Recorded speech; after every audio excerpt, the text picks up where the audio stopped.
warahmatullahi wabarakatuh. Nah, di sini kami dari kelompok 3 agama Islam, kami akan menjelaskan dan mempresentasikan hasil kerja tugas kami.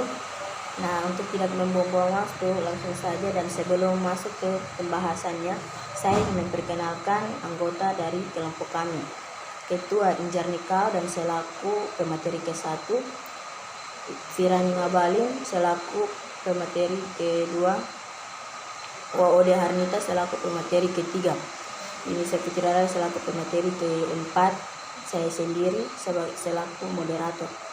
Baik, terima kasih. Untuk tidak membuang waktu, langsung saja masuk ke pembahasannya. Dan saya persilahkan kepada pemateri ke-1 untuk menjelaskan. Oke, terima kasih atas kesempatannya.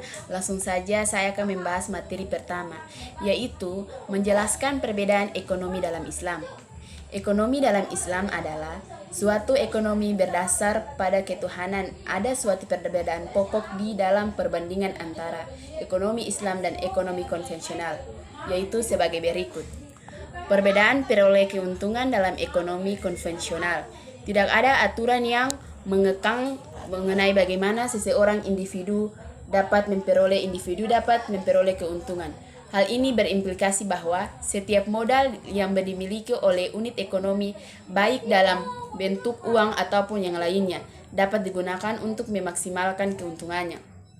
Sistem ekonomi konvensional juga mengenai prinsip money, yang berarti bahwa nilai uang saat ini lebih tinggi dibandingkan dengan nilai uang di masa yang akan datang. Sementara dalam sistem ekonomi Islam, perolehan keuntungan hanya bisa diakui dari transaksi yang bersifat bisnis dan bukan dari transaksi yang bersifat tolong-menolong. Dengan presentasi ini, keuntungan akan dibagi sesuai dengan proporsi masing-masing.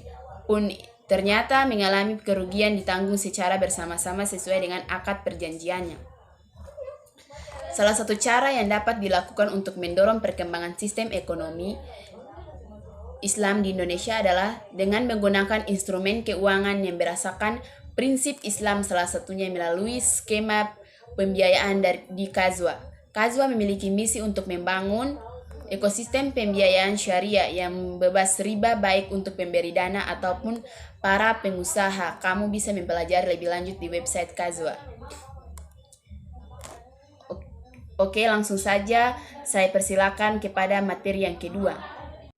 Materi kedua yang akan saya bahas yaitu macam-macam harta dan benda dalam Islam. Ada 4 macam-macam harta dan benda dalam Islam, yaitu 1. Harta mutaqoim dan harta mutaqoim. Harta mutaqoim adalah sesuatu yang boleh diambil manfaatnya menurut syara, atau semua harta yang baik jenisnya maupun cara memperolehnya dan penggunaannya. Sedangkan harta ghair mutaqoim adalah sesuatu yang tidak boleh diambil manfaatnya, baik jenisnya, cara memperolehnya maupun cara penggunaannya. Yang kedua, harta mal-misli dan mal-kimi. Harta misli adalah benda-benda yang ada persamaan dalam kesatuan-kesatuannya, dalam arti dapat berdiri sebagaimana di tempat yang lain tanpa ada perbedaan yang perlu dinilai. Sedangkan harta kimi adalah benda-benda yang kurang dalam kesatuan-kesatuannya karena tidak dapat berdiri sebagaimana di tempat sebagian yang lain tanpa ada perbedaan. Yang ketiga, harta istilak dan harta istimak. Harta istilak adalah sesuatu yang tidak dapat diambil kegunaannya dan manfaatnya secara biasa kecuali dengan menghabisinya. Yang keempat yaitu harta makul dan harta ghair. Harta makul adalah segala harta yang dapat dipindah bergerak dari satu tempat ke tempat lain, baik tempat ataupun perubahan kepada bentuk yang lainnya seperti uang, hewan, benda-benda yang ditimbang atau diukur harta. Sedangkan ghair munaqul adalah sesuatu yang tidak bisa dipindahkan dan dibawa dari satu tempat ke tempat lainnya. Oke, saya akan menjelaskan materi yang ketiga, yaitu transaksi ekonomi sesuai dengan aturan Islam. Oke, langsung saja. Penerapan transaksi. Contoh transaksi ekonomi dalam Islam diterapkan dan dikembangkan dalam kehidupan kita keseharian di zaman modern saat ini. Yang pertama, berhutang dengan akad tanpa riba. Melakukan hutang atau meminjam pada orang atau lembaga tentu ada hal yang diperbolehkan oleh Islam. Hutang adalah meminjam harta orang lain untuk dipergunakan oleh kita dan dibayarkan kembali pada peminjam pada jangka waktu tertentu. Tentu saja riba adalah hal yang diharamkan oleh Islam. Riba juga mencekik orang miskin, terutama mereka yang meminjamnya untuk kebutuhan primer kesehariannya. Untuk itu, berhutang dalam Islam adalah salah satu contoh transaksi ekonomi yang diperbolehkan asalkan tanpa riba dan dengan perjanjian atau akad yang jelas. Dan yang kedua adalah akad jual beli bisnis online. Dalam perkembangan zaman seperti saat ini, proses jual beli tidak hanya dilakukan secara langsung, melainkan bisa juga dengan proses online. Proses online ini tentu saja akan membutuhkan teknologi yang mendukung agar proses jual beli dapat dilakukan secara transparan dan sesuai dengan kenyataan. Namun seiring perkembangannya waktu atau zaman, tidak hanya jual beli barang saja yang dilakukan online, akan tetapi penipuan, judi, taruhan, dan sebagainya juga bisa dilakukan online dan Islam tetap melarang hal tersebut. Dan yang ketiga adalah simpan pinjam di bank syariah. Ada banyak sekali bank-bank konvensional yang ada di negeri ini. Untuk itu, Islam sendiri memilih prinsip bahwa transaksi ekonomi harus dijalankan sesuai dengan syariah. Transaksi ekonomi sesuai dengan syariah ini dikembangkan dengan adanya bank modern berbentuk syariah. Di dalamnya bisa melakukan simpan pinjam tanpa adanya riba. Tentu saja hal yang harus diberlakukan dan dilakukan oleh semua umat Islam agar ekonomi umat semakin berkembang dan juga semakin berkah. Adanya lembaga bank syariah yang dibuat umat Islam tentu akan mempermudah umat Islam dalam bertransaksi dan prinsip-prinsip ekonomi Islam dapat dilakukan dengan baik dan yang masif di banyak umat Islam. Baik, terima kasih. Saya akan menjelaskan materi yang keempat, yaitu mengidentifikasi bentuk kerjasama ekonomi dalam Islam. Dalam perjalanannya, ekonomi dalam Islam tidak dapat dilepaskan dari akad-akad atau instrumen yang mempertahankan para pelakunya agar senantiasa tetap pada kaidah ekonomi Islam yang telah ditentukan, sehingga tujuan ekonomi Islam untuk mencapai kebahagiaan dunia dan akhirat dapat tercapai. Syirkah, jenis kerjasama dalam Islam yang pertama, yaitu syirkah dalam ekonomi konvensional. Akad ini biasa disebut joint venture.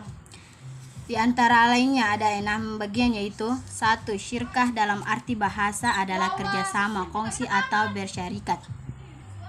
2. Mudharabah adalah akad untuk mengikat kerjasama antara dua pihak, yaitu pemodal dalam kurung syihab al-mal dan pelaksana usaha dalam kurung mudharib.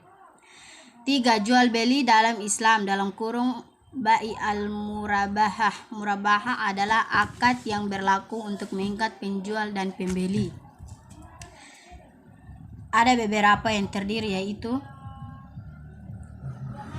bisa manil ajil, yaitu transaksi jual beli barang dengan harga yang berbeda antara kontak dan ansuran. Berikut salam, yaitu jual beli barang secara tunai dengan penyerahan barang ditunda sesuai kesepakatan. Berikut istisna, yaitu jual beli barang dengan pemesanan dan pembayaran pada waktu pengambilan barang.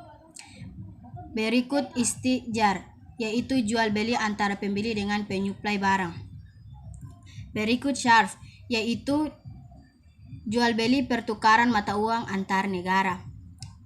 Yang keempat, transaksi dengan pemberian kepercayaan. Transaksi pemberian kepercayaan adalah akad atau perjanjian mengenai penjaminan hutang atau penyelesaian dengan pemberian kepercayaan. Terdiri atas beberapa juga, yaitu jaminan dalam kurung kafala atau damanah, yaitu mengalihkan tanggung jawab seseorang dalam kurung yang dijamin kepada orang lain atau penjamin. Gadai dalam kurung rahan yaitu menjadikan barang berharga yang dinilainya setara atau lebih dari nilai pinjaman sebagai jaminan yang mengikat. Pemindahan hutang dalam kurung hiwalah yaitu pemindahan kewajiban atas pembayaran hutang kepada orang lain yang memiliki sangkutan hutang. 5. Titipan dalam kurung wa'diyah adalah akad di mana seseorang menitipkan barang berharganya kepada seseorang yang ia percaya dan memberikan biaya atas jatah simpanan yang ia lakukan. 6. Transaksi pemberian atau perwakilan dalam transaksi dalam kurung wakalah. Transaksi ini berupa pemberian kekuasaan untuk menyelesaikan transaksi tertentu, misalnya penyerahan rumah atau transaksi jual beli surat berharga yang dilakukan pada bank atau lain-lain. Nah, itu saja pembahasan dari pemateri keempat